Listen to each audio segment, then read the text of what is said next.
আজ একটা নিরামিষ রান্না শেয়ার করব। পনির দিয়ে ব্রকলিটা কেটে নিয়েছি, ভালো করে ধুয়ে নিয়ে সেদ্ধ করে নামিয়ে নেব। শুকনো খোলায় একটা মশলা তৈরি করে নেব। মশলাতে দিয়েছি জিরে, ধনে, গোলমরিচ, ভালো করে ভেজে নামিয়ে নেব।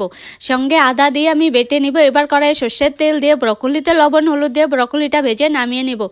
এদিকে ভেজে রাখা মশলার সঙ্গে টমেটো আর শুকনো লঙ্কা একসঙ্গে দিয়ে শিলপাটায় বেটে নিয়েছি। এবার কড়াইয়ে সর্ষের তেল দিয়ে পনিরগুলো ভেজে নামিয়ে নেব। পনির ভাজি হয়ে গেছে, সেই তেলেই ফোড়নের জন্য দিয়ে দেবো সামান্য সর্ষের তেল, জিরে, তেজপাতা। একটু ভাজি হয়ে গেলে এবার দিয়ে দেবো কেটে রাখা আলু, টমেটো আর মটরশুঁটি, সঙ্গে লবণ হলুদ সামান্য দিয়ে ভালো করে ভেজে নেব।